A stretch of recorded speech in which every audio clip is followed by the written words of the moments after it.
जय हिंद, नमस्कार। मैं हूं सुरेंद्र यादव और आप देख रहे हैं आकृति स्टडी सेंटर 0.1। पिछली क्लास में मैंने आपको ग्रामर का जो टॉपिक मैं अभी टेंस लेकर चल रहा हूं, इसमें सिंपल प्रेजेंट टेंस का पहचान और उसका स्ट्रक्चर बताया हूं। और उसी कड़ी को आगे बढ़ाते हुए आज का जो मेरा वीडियो है वो है प्रेजेंट कंटिन्यूअस टेंस। तो चलिए प्रेजेंट कंटिन्यूअस टेंस की पहचान और इसका जितने स्ट्रक्चर्स हैं उस सब को जानते हैं। अगर हम पहचान की बात करें तो जिस हिंदी वाक्य के क्रिया के अंत में रहा है, रही हैं, रहे हैं, रहा हूँ, रही हूँ इत्यादि लगा रहे, इस प्रकार का सेंटेंस प्रेजेंट कंटिन्यूअस टेंस का माना जाता है। अगर हम स्ट्रक्चर की बात करें तो इससे पहले मैंने स्ट्रक्चर नंबर 1 बताया था सिंपल प्रेजेंट टेंस का, और ये स्ट्रक्चर नंबर 2 है। यह प्रेजेंट कंटिन्यूअस का स्ट्रक्चर 2 के साथ हैं। तो इसमें भी 4 प्रकार का सेंटेंस बनता है। एक होता है एफर्मेटिव सेंटेंस, दूसरा नेगेटिव सेंटेंस, तीसरा इंट्रोगेटिव सेंटेंस, चौथा इंट्रोगेटिव नेगेटिव सेंटेंस। तो हमने एफर्मेटिव सेंटेंस के शॉर्ट में ए लिखे हैं, नेगेटिव का एन लिखे हैं, इंट्रोगेटिव का आई लिखे हैं और इंट्रोगेटिव नेगेटिव का आई एन से इंडिकेट किए हैं। चलिए देखते हैं। अगर हम एफर्मेटिव स्ट्रक्चर की बात करें तो इसका होता है structure subject plus is oblique am oblique are plus V4 plus object. यह इसका एफर्मेटिव स्ट्रक्चर होता है। Subject plus is oblique am oblique are plus V4 plus object. अगर हम नेगेटिव स्ट्रक्चर की बात करें तो होता है subject plus is oblique am oblique are plus not plus V4 plus object. यह इसका नेगेटिव स्ट्रक्चर हो गया है। क्योंकि नॉट शब्द लगा हुआ, जब यह नॉट लगेगा सेंटेंस नेगेटिव बन जाता है।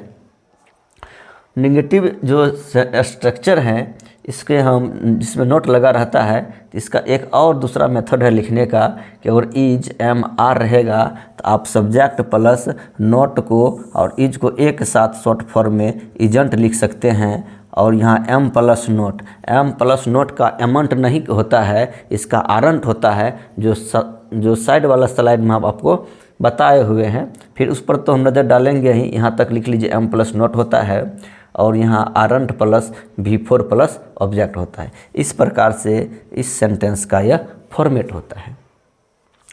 दूसरा है इंट्रोगेटिव। इंट्रोगेटिव सेंटेंस में क्या होता है, जो मेरा हेल्पिंग वर्ब होता है वो हेल्पिंग वर्ब सब्जेक्ट से पहले आ जाता है और सब्जेक्ट हेल्पिंग वर्ब के बाद आता है। इस प्रकार का फॉर्मेट इंट्रोगेटिव सेंटेंस में होता है। तो यहाँ भी देख रहे हैं इज एम आर जो मेरा हेल्पिंग वर्ब है और यह इंट्रोगेटिव सेंटेंस में सब्जेक्ट से पहले आया है। तो इसका स्ट्रक्चर इस प्रकार से होता है is oblique am oblique are plus subject plus V4 plus object. इस प्रकार से ये बनता है। इसी को हम थोड़ा और हल्का सा चेंज करके इस प्रकार से लिखते हैं इज प्लस नॉट, इसको इजेंट लिख सकते हैं। और एम आर का दोनों का एक ही होता है आरंट, इसको आरंट लिख के उसके बाद सॉरी यहाँ सब्जेक्ट छोटा हुआ है, subject plus V4 plus object, aren't plus subject plus V4 plus object. और लास्ट में क्वेश्चन मार्क देना नहीं भूलिएगा, क्वेश्चन मार्क लगता है। अब इधर आप देखते हैं जैसा कि यहाँ समझाए हैं उसी प्रकार से ये है स्लाइड में इज प्लस नॉट। आपको जहाँ दिख जाए तो आप उसे बेहिचक इजेंट लिख सकते हैं। आर प्लस नॉट को आरंट लिखाता है, लेकिन एम प्लस नॉट को आप गलती से भी एमंट नहीं लिखिएगा। एम प्लस नॉट का भी आरंट ही होता है। जैसा कि आर प्लस नॉट का हमने आरंट लिखे हैं, लेकिन यहाँ एम प्लस नॉट का एमंट नहीं लिख के इसका भी आरंट ही होता है। समझ गए हैं? चलिए उससे आगे बढ़ते हैं। तो लिखा है use of is am and are, माने इज का प्रयोग कहाँ होगा, एम का प्रयोग कहाँ होगा, आर का प्रयोग कहाँ होगा। तो सबसे पहले हम इज को लेकर चलते हैं।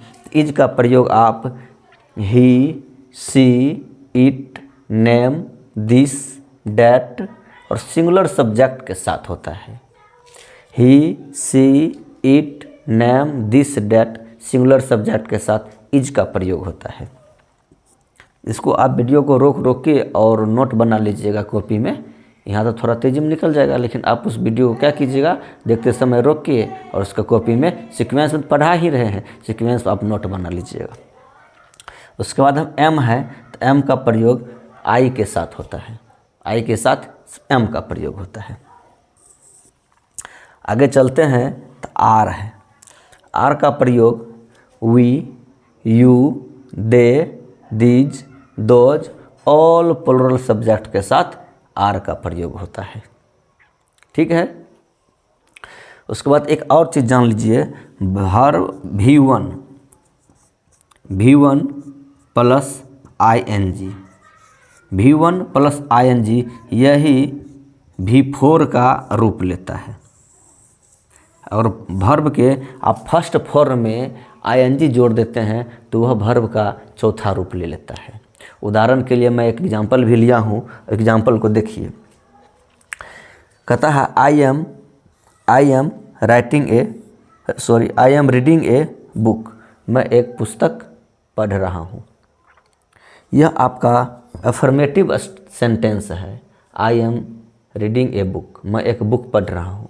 उसी का अगर हम नेगेटिव सेंटेंस की बात करें तो I am not reading a book, मैं एक बुक नहीं पढ़ रहा हूँ। यह इसका नेगेटिव फॉर्मेट हो गया। अगर इसी का इंट्रोगेटिव की बात करें, इंट्रोगेटिव में जैसा कि मैंने आपको बताया था कि जो हेल्पिंग वर्ब होता है वो सब्जेक्ट से पहले आ जाता है। तो यहाँ भी आई जो है वो मेरा सब्जेक्ट है और एम हेल्पिंग वर्ब है। जो सेंटेंस के स्ट्रक्चर के बनावट के दृष्टि से हेल्पिंग वर्ब को सब्जेक्ट से पहले आना है और पहले आया भी है, तो एम मेरा सब्जेक्ट हो गया, आई मेरा सब्जेक्ट हो गया, एम मेरा हेल्पिंग वर्ब है, तो हेल्पिंग वर्ब को सब्जेक्ट से मैंने पहले रखा। यहाँ पर है ना इज, एम, आर, उसके बाद सब्जेक्ट है, फिर V4 है। V4 जो होता है वर्ब का फर्स्ट फॉर्म में ING जोड़ने से ही V4 का निर्माण होता है। उसी प्रकार से यहाँ भी रीड जो मेरा V1 है और उसमें ING जोड़ने से वह भी 4 बन जाता है। तो रीड का भी 4 रीडिंग कर दिए हैं। ए बुक हमने ए इसलिए लगाए क्योंकि हम एक बार में एक ही बुक पढ़ते हैं, इसलिए ए लिखना ज़रूरी है। हालांकि हिंदी के सेंटेंस में आपको ए लिखा मिले या ना मिले, लेकिन जब इसका इंग्लिश में हम अनुवाद करते हैं, ट्रांसलेट करते हैं, तो उससे बुक से पहले ए लगाते हैं। क्योंकि एक बार में एक ही बुक पढ़ते हैं तो ए लगाना ज़रूरी है। उसके बाद चलते हैं इंट्रोगेटिव और नेगेटिव, जिसमें प्रश्न भी पूछा जाएगा और नहीं शब्द भी रहेगा, नकारात्मक वर्ड। इस प्रकार का सेंटेंस का फॉर्मेट होता है। इसमें भी आप हेल्पिंग वर्ब को सब्जेक्ट से पहले रखते हैं और उसके बाद यहाँ देख लीजिए, हेल्पिंग वर्ब सब्जेक्ट से पहले रखते हैं इंट्रोगेटिव में, और इजंट या आरंट लगाते हैं। सॉरी, कहाँ गया, ये रहा वो सेंटेंस नेगेटिव वाला। तो यहाँ भी हमने एम को पहले रखे हैं, उसके बाद सब्जेक्ट रखे हैं, सब्जेक्ट के बाद नोट शब्द का प्रयोग किए हैं और V4 लगाए हैं, ए बुक। तो am I not reading a book, मैं एक किताब नहीं पढ़ रहा हूँ। इसका मतलब ये नहीं हुआ, इसको आप कहिएगा क्या मैं एक किताब नहीं पढ़ रहा हूँ। मैंने सेंटेंस इंट्रोगेटिव है, इंट्रोगेटिव के स्ट्रक्चर में लिखना है।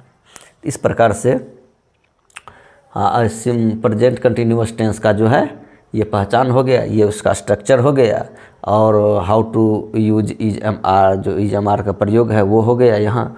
और एक मैंने आपको एग्जाम्पल दे दिए हैं लास्ट में, example affirmative, negative, interrogative, negative, चारों फॉर्मेट दे दिए हैं।